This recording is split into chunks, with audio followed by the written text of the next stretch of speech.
sacramentos. Esse querigma, ele é mais para trabalhar com as crianças maiores, tá? Porque as crianças ainda menorzinhas, que é o primeiro sacramento que elas tiveram contato é o batismo, né? Então elas têm uma certa dificuldade de entender esses outros sacramentos. Ela convive, né, da ordem, matrimônio, né? Agora, é o que eles chamam agora confissão, somos enfermos e crisma, para elas ainda é difícil de assimilar, mas é possível evangelizar também as crianças.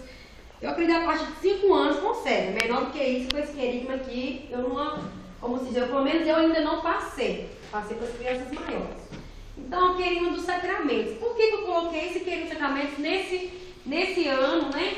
E quem foi na formação dos encontros regionais, para a nossa diocese, gente, a nossa diocese foi a única diocese que teve essa formação, tá?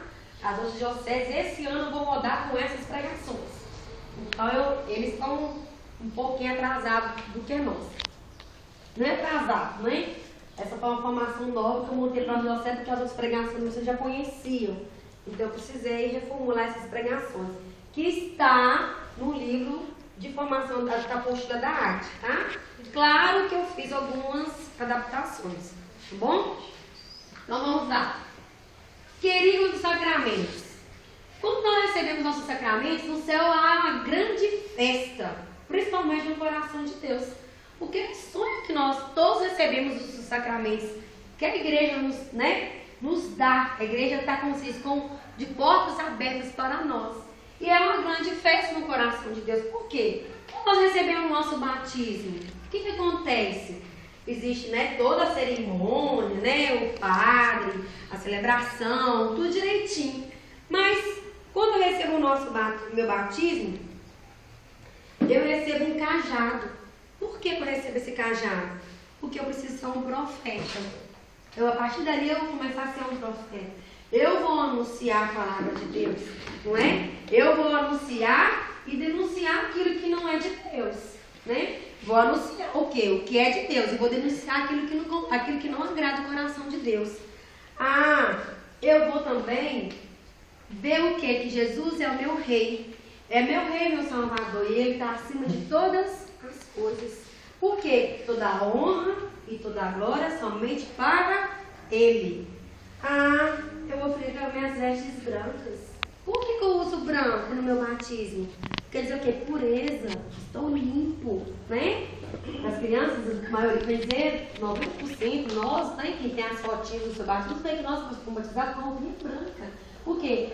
Jesus o que? Lavou as suas vestes, né? E o povo que estava perto não conseguiu nem ver tão branco que estava, não foi? Porque foi muito, como se diz, a roupa dele foi tão branca, as pessoas que saíam até o quê? Brilho, né? Brilhava a roupa de Jesus. Então, quando nós recebemos o nosso batismo, é dessa forma que acontece com cada um de nós. Nós recebemos nosso cajado, reconhecemos que Jesus é o nosso Salvador, e daí para frente o quê? Sendo batizado, nossas vestes se tornaram brancas. Por quê? Para uma vida nova, uma vida em Deus. Batismo. Tá, recebi o batismo. Criança tem pecado? Até os 12 anos, criança precisa confessar? Não, né? Pela nossa igreja, a criança só vai confessar depois que, quando for fazer a primeira Eucaristia, né? Eu fiz a primeira Eucaristia com 11 anos, mas eu ia com 11 anos, mas no meio do ano eu iria, né, fazer 12. Então, nessa faixa, 11, 12 anos, né? É onde a igreja nos prepara a criança para receber a Eucaristia. Confissão. Vamos fazer uma confissão. Por que eu vou na confissão? Porque eu estou vivendo uma vida de pecado. Mas o que acontece? Jesus venceu o pecado que é na cruz para nos salvar. Derramou seu sangue na cruz, por quê? Porque nós somos filhos de Deus. E Ele sabe, né, que para nós vivenciarmos isso como filhos de Deus, Ele precisou morrer na cruz para nos salvar. Você acha que toda pessoa iria fazer isso? Iria sacrificar a vida dela por sua causa? A mãe faz isso pelo filho. Mas você faz isso pelo seu irmão? Não. Jesus fez isso por todos nós. Porque Ele sabia que nós precisávamos desse sacrifício dele. Mas Ele deixou as pessoas muito legais para ajudar a gente. O nosso Padre, gente. Nós precisamos procurar o nosso Padre para quê? Para confessar. E quando eu vou confessar, o que eu vou fazer? Vou fazer fofoca com o padre? Eu vou falar aquilo que eu fiz que não agradou o coração de Deus. Eu vou conversar com Deus, não é? Ah, tia, por que eu vou contar com o padre? O padre é uma pessoa igual eu, pecador, mas Deus deixou os padres para ouvir a nossa confissão. Quando ele fez isso, sabe com quem ele deixou isso? Quando ele deixou a chave com Pedro, não foi? Tudo que ligares na terra será ligado no céu. Tudo que desligares no céu será desligado na terra. Então, nesse momento, Deus está deixando o quê? Pessoas, os profetas, e a pessoa do padre para escutar os nossos pecados. Porque nesse momento a gente reconhece que a gente exerce a humildade. Eu pequei, eu preciso reconhecer. E só é confissão considerado como você está confessando o seu pecado quando você reconhece que você errou. Quando você não tem no seu coração que você não errou, não é confissão, tá, gente? Você precisa reconhecer que aquilo ali é pecado e falar para Deus. Aí nesse momento você recebe a absolvição. E o meu coração fica branco como a neve, não é verdade? Fica limpinho. O meu coração não vai ficar sujo mais, não é verdade? O meu coração vai ficar limpo. É difícil confessar? Não é. Dá vergonha. Dá vergonha, mas a gente tem vergonha um monte de coisa, mas a gente passa mesmo, não é? Então não é difícil confessar. E assim, e o padre é muito gente boa, que ele escuta caladinho, não fala nada, não é verdade? Ele vai simplesmente nos escutar. Eles não dão absolvição. E ainda ajuda a gente, mostra como a gente deve seguir dali pra frente. Fala da parte de penitência, pra gente cumprir elas. Não é conversa, ele dá conselho quando a gente quer. Não é verdade? Então, quando a gente quer também, se a gente não quiser, ele fica caladinho. Só escuta a gente na absolvição. Então é a confissão. É esse mais um sacramento que a igreja nos deixou. Unção dos enfermos. Quando a pessoa está doente, o que ela fala? Eu estou sofrendo, não é assim? E tem uns que ficam assim, ai, coitadinho de mim, não é? Que acha, tipo assim, só eu que sofre. Todos nós temos sofrimentos. Só que quando a gente está passando por dificuldade, principalmente em termos de enfermidade, a gente tem que lembrar de Jesus. Jesus sofreu, não sofreu? Jesus foi chicoteado, Jesus carregou a cruz, machucou, caiu no chão, né? Jogaram a lança no coração de Jesus, que jorrou sangue e água, e ele sofreu. Só que nós, para Jesus, o que ele faz pra gente? Ele tem um olhinho, né? E esse óleo, o que acontece com esse óleo? Esse óleo vem aqui passar o que? Em nossas feridas. Ele vem cuidar de nós. Não é verdade? Tia, e a unção dos enfermos é só para aqueles que estão quase morrendo? Não. Minha mãe, aconteceu essa semana passada. Minha mãe foi no consultar, aí o padre Raimundo estava lá no corpo. Aí ele falou assim com a minha mãe assim, depois que a senhora consultar, a senhora quer receber a unção dos enfermos? A mãe, eu quero. Ele pegou, esperou minha mãe consultar e deu a unção para ela, né? E nós temos uma cultura muito errada com a unção dos enfermos, né? E a gente deve, quando a gente está doente, procurar o padre para pedir essa unção. Eles nos dão, né? E é o óleo que usa tanto na crisma, no batismo, na unção dos enfermos e na crisma. São essas três coisas que a igreja usa o óleo, né? Para o que? Curar as nossas feridas. Os pastores, antigamente, o que eles faziam? Eles passavam o óleo nas feridas das ovelhas, né? E a unção dos enfermos é a mesma coisa. Jesus o que? Vem passar o seu óleo nas nossas feridas. Que vem o quê? Para curar e amaciar o nosso coração. Onde a gente reconhece o nosso sofrimento e vemos a grandeza de Jesus, que Ele pode nos curar. Nos reconhece. E o que acontece? A tia falou o quê? Que Jesus derramou o seu sangue todo na cruz, né? Por amor a nós. Só que foi só o sangue que Ele derramou? Jorrou água. Quando não tinha mais sangue, jorrou água. Então Ele deu tudo por nós, né? Então nós somos enfermos, Jesus faz isso também conosco. Ele dá tudo por nós. E quando nós acreditamos, essa cura acontece. Essa cura acontece quando a gente sabe que Ele faz esse milagre em nossas vidas. Mas eu vou contar para vocês outro milagre. Espera aí, só um minutinho. E Jesus também é o nosso médico, não é? Ele nos traz a salvação como uma ambulância. Quando alguém está doente e a gente não pode levar para o hospital, dependendo da situação, a gente vai chamar o SAMU, o Corpo de Bombeiro, eles correm e vêm para a nossa casa ou qualquer lugar que nós estamos, né?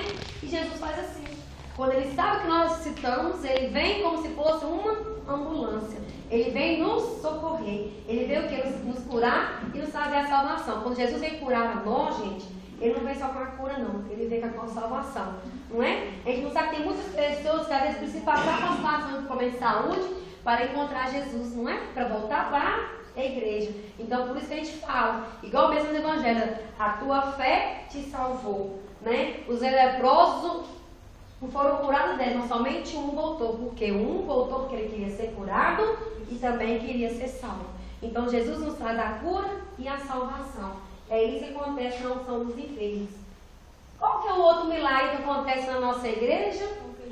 A Eucaristia. Gente, aquele ali é um cálice, um copo. Um copo com um negocinho redondinho, branquinho lá. É pão. E aquilo lá, o padre fala que é sangue, mas não é sangue, não, é vinho. Mas quando o padre consagra, o vinho se torna sangue e o pão se torna o corpo de Jesus. É um milagre da Eucaristia. Jesus está presente ali na Eucaristia. E só para ele fazer isso, ele teve que morrer e ressuscitar no terceiro dia, né? Eu não acredito. É um ato de fé. É mistério da fé. A Eucaristia é um mistério da fé. É onde eu vou exercitar a minha fé. Por isso que o coração é verde na Eucaristia. Eu vou exercitar a minha fé. Porque muitas coisas a gente vê na igreja, a gente sabe que somente exercitando a nossa fé que nos faz acreditar que aquilo está acontecendo. Não é verdade, meus irmãos? E o maior milagre nós é a Eucaristia. Por isso que eu tenho que ficar na catequese 5 anos me preparando para receber o corpo e sangue de Jesus. Porque eu preciso preparar o meu coração para receber Jesus. Eu não posso receber Jesus de qualquer jeito. Eu não posso ir para a fila de Eucaristia sem confessar. Eu não posso ir para a fila de Eucaristia sem conversar com meu irmão, brigado com meus pais. Eu não posso ir para a fila de Eucaristia xingando. Eu não posso ir para a Eucaristia porque eu estou indo ali comungar o corpo e sangue de Jesus. Tia, mas o padre fala que é o corpo e sangue de Jesus, mas ele entrega para mim a hóstia sequinha. Nem molha lá no sangue de Jesus. O nosso corpo é composto de quê? Sangue. Então a Eucaristia tem o sangue de Jesus. É um milagre da Eucaristia. E somente com a fé, gente. Somente com a fé nós acreditamos nisso. E com a Eucaristia, Deus cura. Com a Eucaristia, Deus faz milagres. E faz prodígio no nosso meio. Nós sabemos muito bem disso. É um dos nossos primeiros, vamos dizer, o segundo sacramento que nós recebemos na nossa igreja, não é verdade? Então é um dos maiores sacramentos para nós, cristãos. Então tá bom, fiz a Eucaristia, então não vou voltar na igreja mais. Mas aí tem a Crisma. O que é a Crisma para nós? A Crisma é o quê? Renovação desse batismo. E por que fala renovar o meu batismo? Porque até a minha caminhada, da minha infância, até a Crisma, quem foi responsável pela minha conversão, pela minha mudança de vida, foram os meus pais e os meus padrinhos.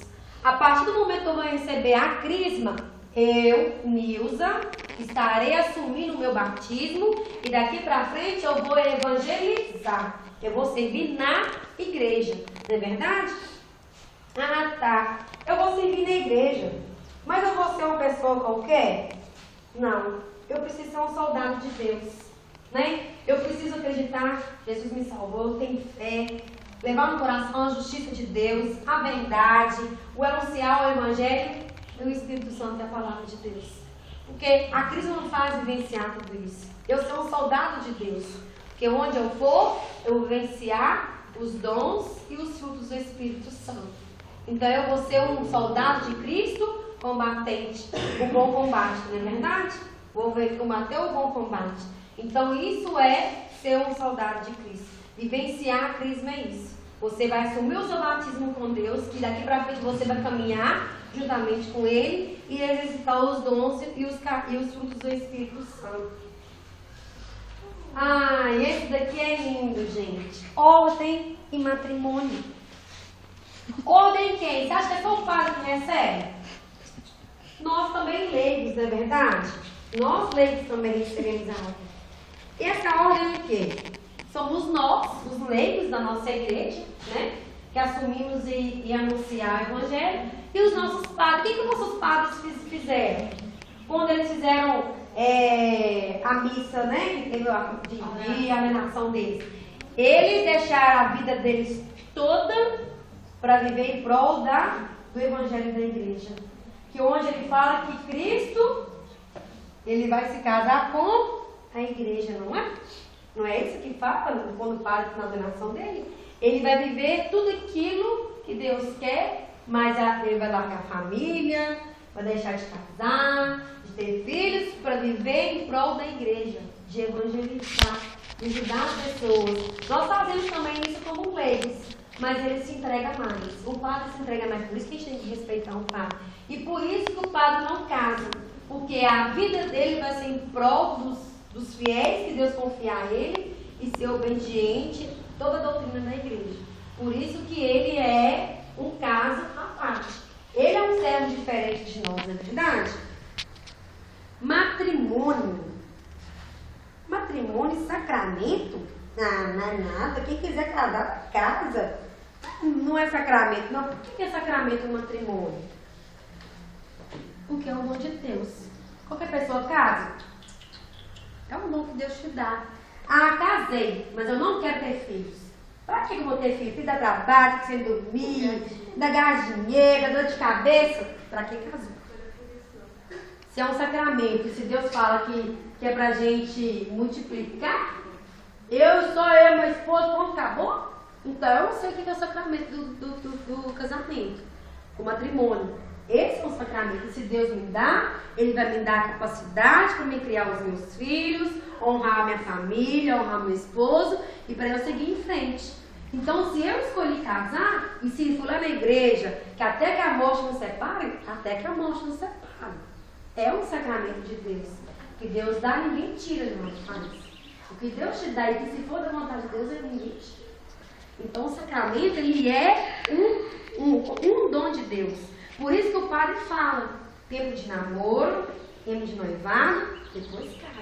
A igreja nos ensina assim, que é um tempo para cada coisa, né? Deus nos ensina isso, que é um tempo para cada coisa. E nós precisamos passar por esse processo porque é um sacramento, né? Ordem e matrimônio. Então, eu vivo isso, a comunidade vive da minha família.